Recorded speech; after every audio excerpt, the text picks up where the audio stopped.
తెలంగాణలో ఉన్నటువంటి కొన్ని దేవాలయాల అభివృద్ధి కోసం కృషి చేస్తూ ఉంది.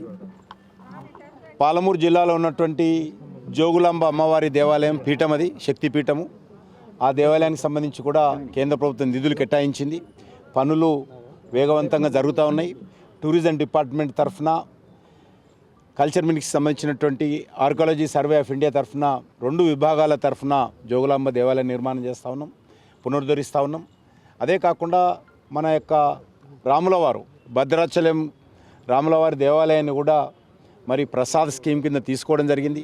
రాష్ట్రపతి గారిని స్వయంగా పిలిచి ఆ యొక్క మరి ప్రసాద్ స్కీమ్ కింద మరి ఆ యొక్క భూమి పూజ చేయించడం జరిగింది. అది కూడా రాష్ట్ర ప్రభుత్వానికే ఇచ్చాము. రాష్ట్ర ప్రభుత్వ టూరిజం డిపార్ట్మెంటు కేంద్ర ప్రభుత్వం 100కు 100% నిధులు ఇచ్చినప్పుడు కూడా ఎగ్జిక్యూట్ చేయాల్సినటువంటి బాధ్యత రాష్ట్ర ప్రభుత్వాన్ని.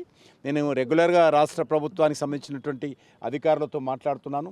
వేగవంతంగా భద్రాచలంకి సంబంధించినటువంటి రాములవారి దేవాలయం దగ్గర ప్రసాద్ స్కీమ్ కింద చేయాల్సినటువంటి అభివృద్ధి కార్యక్రమాలు పూర్తి చేయాల్సిందే కోరుతా ఉన్నాను.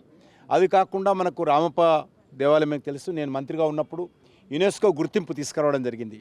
ఎంతో కష్టపడి మన ఉభయ తెలుగు రాష్ట్రాల్లో మొట్టమొదటి యునెస్కో గుర్తింపు పొందినటువంటి కట్టడము దేవాలయము మరి రామప్ప దేవాలయం.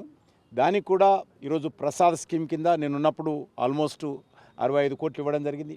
మరి ఇప్పుడు ఒక 70 కోట్లకు పైగా మళ్ళీ నిధులు ఇచ్చాం. అదే కాకుండా టూరిజం డిపార్ట్మెంట్ తరఫున ఇప్పుడు మళ్ళీ ఆర్కియాలజీ సర్వే ఆఫ్ ఇండియా తరఫున కూడా కొన్ని ఆ యొక్క దేవాలయంలో ఉన్నటువంటి చిన్న చిన్న దేవాలయాలను కూడా అభివృద్ధి చేస్తూ ఉన్నాం. అది కూడా నేను ఈరోజు సర్వే చేస్తాను, రివ్యూ చేస్తాను.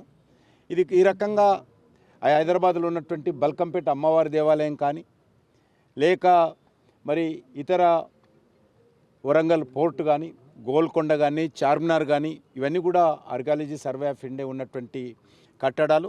వీటన్నిటిలో కేంద్ర ప్రభుత్వం ఎప్పటికప్పుడు 100% మెయింటెనెన్స్ చేయడం కానీ, అభివృద్ధి చేయడం కానీ కేంద్ర ప్రభుత్వం చేస్తూ ఉంది. తప్పకుండా రానున్న రోజుల్లో ఆ దిశలో మరింతగా డెవలప్మెంటల్ యాక్టివిటీ ముందుకు తీసుకెళ్లేటువంటి ప్రయత్నం చేస్తాం. చరిత్ర సృష్టించినోడు ఇప్పుడు ఆ చరిత్రని తిరగరాయబోతున్నాడు. అబద్ధాల గోడల్ని బద్దలు కొట్టి నిజాలను రాగా మీ ముందుంచబోతున్నాడు.